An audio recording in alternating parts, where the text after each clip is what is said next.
My girlfriend said, I scheduled your vasectomy consultation without asking. My body, my choice means your body, my choice too. I replied, interesting logic. Then I called the clinic, canceled it, and scheduled her a consultation with a therapist instead, in her name, prepaid, non-refundable. When she got the confirmation email with the appointment details, I, 29 male, got an email confirmation yesterday that made me do a triple take. Subject line, your vasectomy consultation confirmed for next Tuesday. My what now? Opened it. Full appointment details, Dr. Henderson at the men's health clinic across town. Date, time, pre-procedure instructions, even a link to download informational PDFs about the procedure and recovery. I've never scheduled a vasectomy, never even considered it. I'm 29, no kids, and while I'm not desperate to be a dad tomorrow, I definitely want that option down the road. Called the clinic immediately. Hi, I received a confirmation email, but I didn't schedule this appointment. Receptionist clicks around. Let me check. Yes, the appointment was made last Thursday by Danielle Foster. She used your information and said you'd requested she handle the scheduling since you're busy with work. My girlfriend, Danielle. We've been together 18 months, living together for 6. I need to cancel that immediately. Of course, Mr. Patterson. Canceled. Would you like to reschedule? No, definitely not. Hung up, sat there staring at my laptop screen. She scheduled me for a vasectomy, without asking, without even mentioning it, just decided. Danielle got home around 6 p.m. I was making pasta, acting normal, needed to see how this played out. Hey babe, she kissed my cheek, grabbed a wine glass. How was your day? Interesting, got a weird email. Oh yeah, pouring wine, not really paying attention. Confirmation for a vasectomy consultation. Next Tuesday. Any idea how that happened? She froze for half a second, then turned with this bright smile. Oh good, the clinic got back to you. I wasn't sure how long it would take. Got back to me? Danielle? I didn't schedule anything. I know, silly. I did it for you. Figured I'd save you the hassle since you're always complaining about being too busy. Said it like she'd picked up my dry cleaning. You scheduled me for a vasectomy consultation, without asking me. Well yeah, we've talked about not wanting kids. We've talked about not wanting kids right now. We're 27 and 29. That's different from permanently removing the option. She waved her hand dismissively. You're overthinking it. It's reversible anyway if you change your mind. Reversals aren't guaranteed. And that's not the point. The point is, you made a medical decision about my body without my consent. Her expression shifted. Less cheerful, more defensive. Okay, don't be dramatic. I'm just being proactive about our future. We both agreed kids aren't in the plan. We said not right now. And even if we'd agreed on never having kids, you don't get to schedule surgery for me. It's not surgery, it's a consultation. And honestly, my body, my choice means I shouldn't have to worry about birth control forever. It's your turn to handle it. There it was. So your body, your choice, means my body, your choice too? That's not what She paused. Look, I've been on birth control since I was 16. 11 years of hormones messing with my body. I'm done with that, and condoms suck. So yes, I think it's reasonable to ask you to step up. Asking me is fine. Scheduling a procedure without my knowledge isn't asking. It's controlling. Oh my God, you're making this such a big deal. I was trying to help. By removing my reproductive autonomy. She slammed her wine glass down. Why are you being so difficult? It's literally one appointment. Just go talk to the doctor. It's not like I scheduled the actual surgery. I already canceled it. Her face went red. You what? Called the clinic. Canceled. I'm not going. Brandon, that was incredibly immature. What's immature is making medical appointments for another adult without their permission. She grabbed her phone, started typing furiously. This is ridiculous. I'm rescheduling it. Don't. Someone has to be the adult here and think about our future. Then think about therapy, because this controlling behavior isn't normal. She looked up from her phone, eyes narrow. Excuse me? You need to talk to someone about boundaries, about respecting your partner's autonomy. I don't need therapy. I need a partner who actually considers my needs instead of being selfish. I turned off the stove, suddenly wasn't hungry. I'm considering your needs. You want off birth control? Okay, let's discuss alternatives. But you don't get to decide my medical procedures. That's not negotiable. She scoffed. Whatever, I'm going to bed. After she left, I sat there thinking. This wasn't the first controlling thing she'd done. She'd surprised me by donating my vintage band t-shirt collection last month because she didn't like how they looked. Rearranged my home office without asking because it wasn't optimized. Threw out my gaming chair and bought a new one because the old one was ugly. But this crossed a line I didn't know could be crossed. Had an idea, probably petty, definitely satisfying. Googled therapists near me accepting new patients. Found Dr. Patricia Chen. Wait, no Chen. Dr. Patricia Newberry, licensed clinical psychologist. Had evening appointments available. Online scheduling. Filled out the new patient form. Name, Danielle Foster. Email, her personal email. Phone, her number. Reason for visit: difficulty respecting partner boundaries, controlling behavior patterns, need help understanding bodily autonomy concepts. Selected next Wednesday, 6 p.m. The prepayment was $180, non-refundable if canceled less than 24 hours before. Added my credit card. Session booked, confirmation sent to her email. Interesting logic indeed. Update 1. The confirmation email hit her inbox around 10 p.m. that night. I was in the living room when I heard the shriek from the bedroom. Brandon, get in here. Walked in casually. She was sitting up in bed, laptop open, face absolutely purple with rage. What the hell is this? She shoved the screen toward me. Appointment confirmation from Dr. Newberry's office. All the details. Looks like a therapy appointment. I can see that. Why did I just get a confirmation for therapy?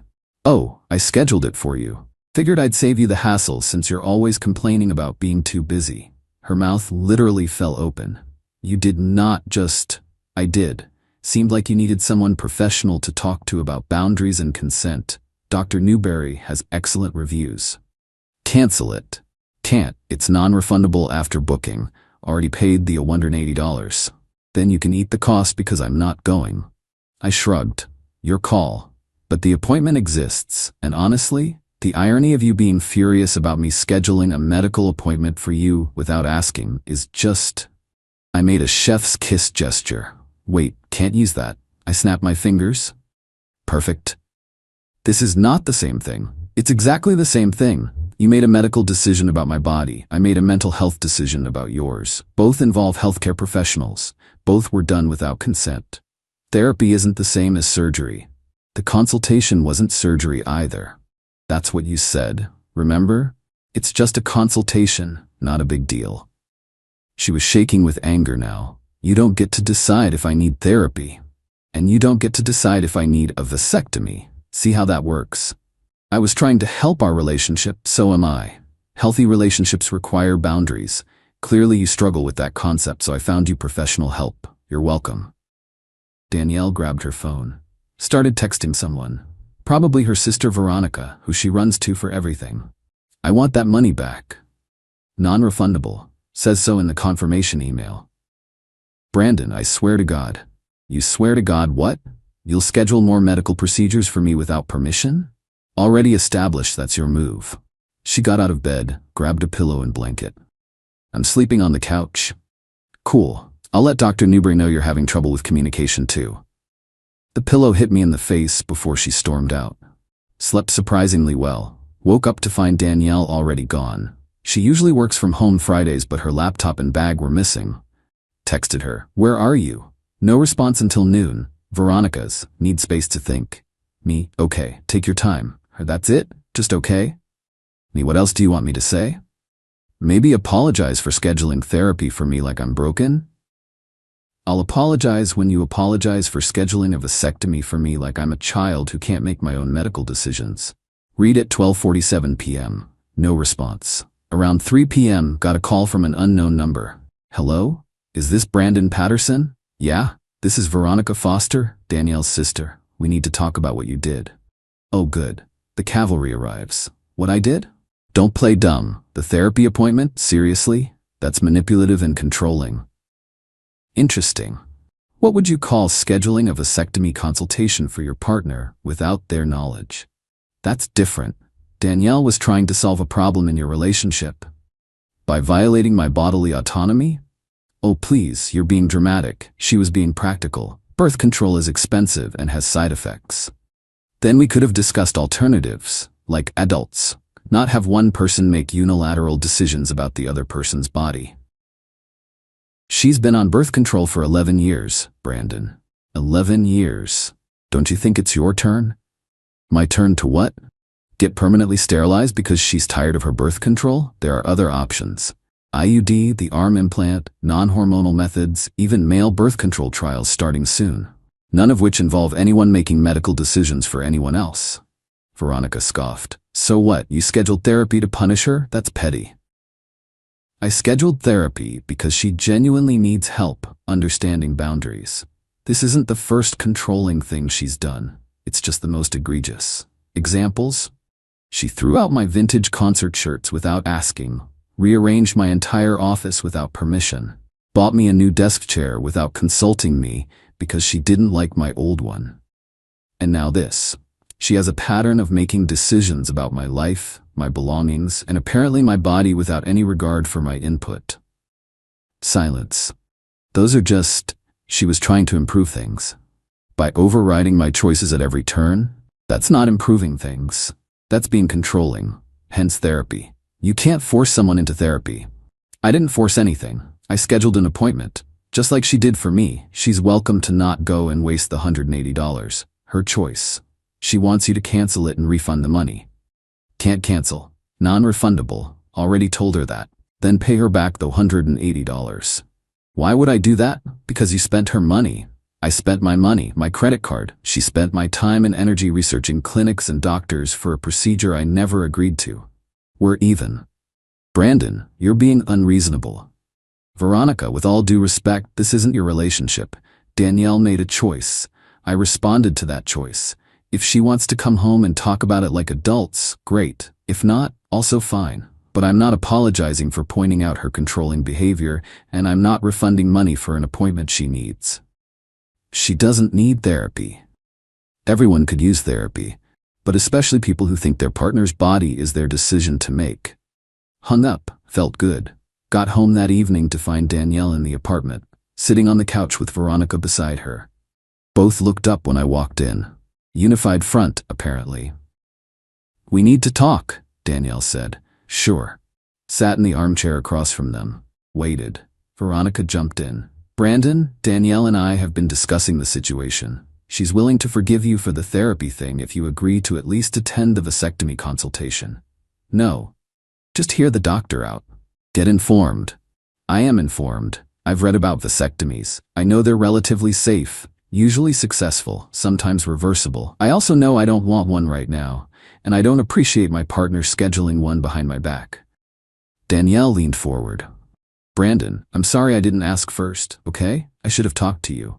But can we please just move past this? Move past it how? By me agreeing to the vasectomy? By you at least considering it and canceling that ridiculous therapy appointment. I'll consider reproductive options when you actually respect my right to make decisions about my own body. The therapy appointment stands. Brandon, I said I'm sorry. You said you're sorry you didn't ask first. That's apologizing for your method, not your action. You still think you were right to push for this. You just think you should have been nicer about it. Veronica stood up. This is going nowhere. Danielle, come on. You can stay with me until he stops being stubborn. Danielle got up, grabbed her overnight bag by the door, stopped and looked at me. The appointment is next Wednesday at 6. I'm going. I'll sit in that therapist's office and I'll tell Dr. Newberry exactly what you did and how you're the controlling one, not me. You're welcome to do that. I'm sure Dr. Newberry will have thoughts. They left. Update 2. A week is a long time when your girlfriend is staying with her sister and refusing to talk beyond passive-aggressive texts. Monday. Hope you're happy. I had to buy new work clothes because you still have my closet key. I don't. We don't have closet keys. Tuesday. Veronica says you're gaslighting me. She's probably right. Wednesday morning. Can't believe you're making me waste my evening in therapy. This is emotional abuse. I didn't respond to any of them. Let her spiral. Wednesday at 5 p.m. my phone rang. Dr. Newberry's office. Mr. Patterson? This is Qley from Dr. Newberry's office. I'm calling about this evening's appointment with Miss Foster. Yes? She called earlier today quite upset, claiming the appointment was made without her consent. However, our records show the booking was made using her email and phone number. Payment was processed, and she hasn't formally requested cancellation.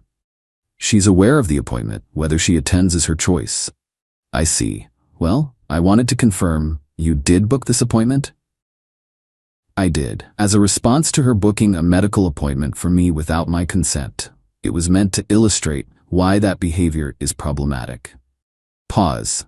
That's certainly an unconventional approach to couples conflict. Unconventional situation. Mr. Patterson, I need to be clear, we can't force anyone into therapy. If Miss Foster arrives and doesn't want to be here, we'll respect that. However, the fee is still non-refundable. Understood. One more thing. If she does attend, would you like her to sign a release so Dr. Newberry can discuss the session with you? No. Her therapy is her business. I just wanted her to have the option available since she clearly needs help with boundaries. Another pause.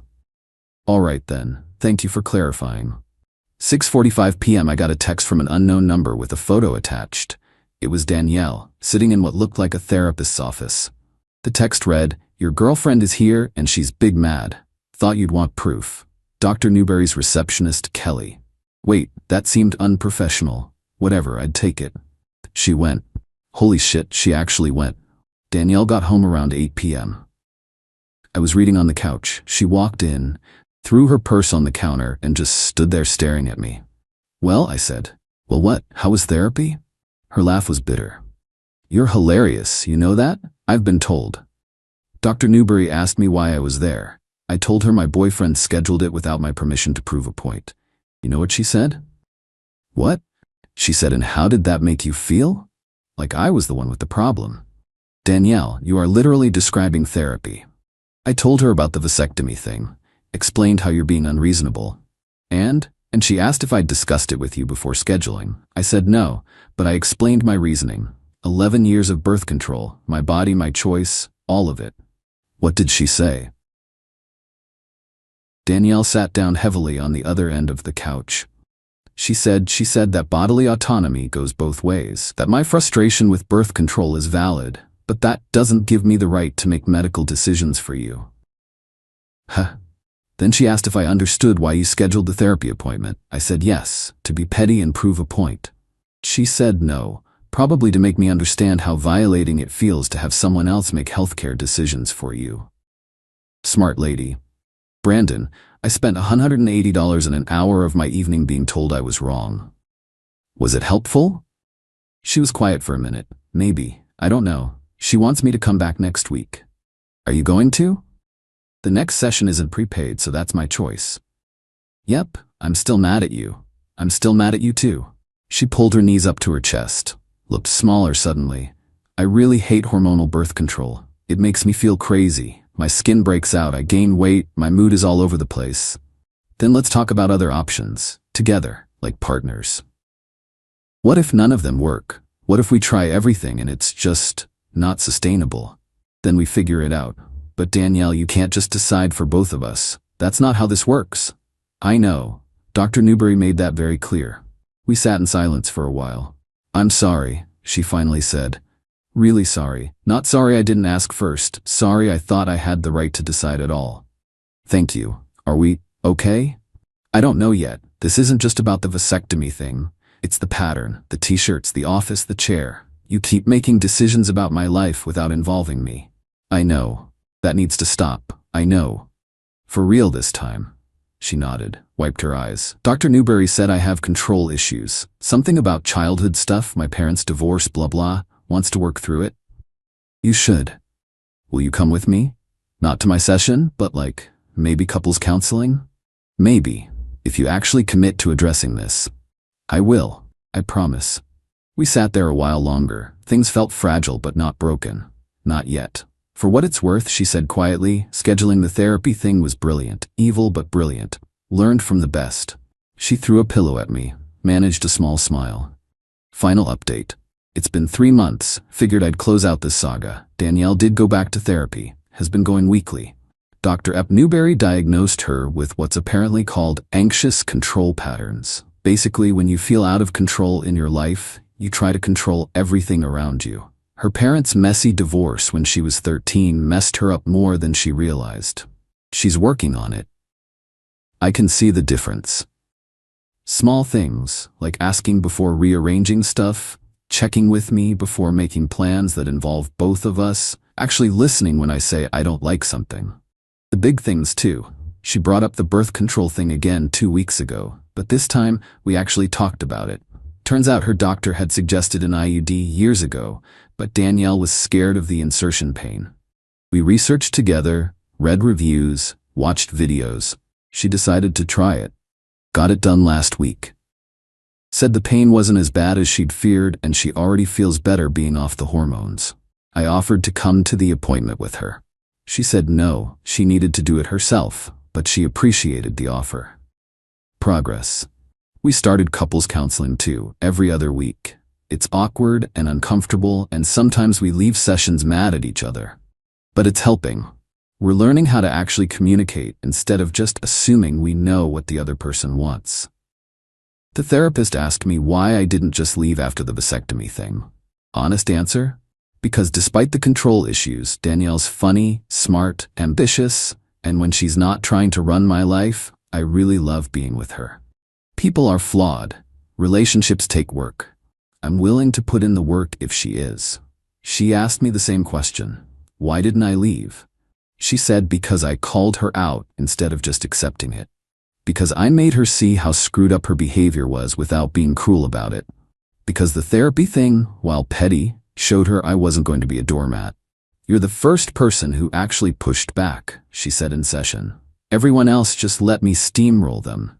My ex-boyfriends, my friends, even Veronica. You're the first person who said no and meant it. The couples therapist nodded. Boundaries are healthy. They're not punishment, they're respect. We're not perfect.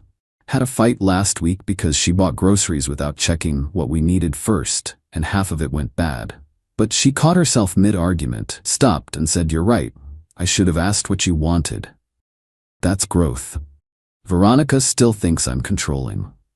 She sent me a long text after finding out about couples counseling saying I was manipulating Danielle into thinking she was the problem when clearly we both had issues. I sent back, "You're right, we both have issues. That's why we're both in therapy. Thanks for your concern." Blocked her number after that. Don't need her commentary. The therapy appointment thing still comes up sometimes. Danielle's friends think it was manipulative. My friends think it was genius. Our couples therapist thinks it was an unorthodox but effective boundary enforcement that worked in this specific situation but shouldn't become a pattern. Fair enough. Am I happy? Mostly. Some days are hard. Trust takes time to rebuild. But I'm not walking around wondering what decisions she'll make for me next. That's worth something. Danielle's making dinner right now. She asked what I wanted. Small thing. Huge thing. We're getting there.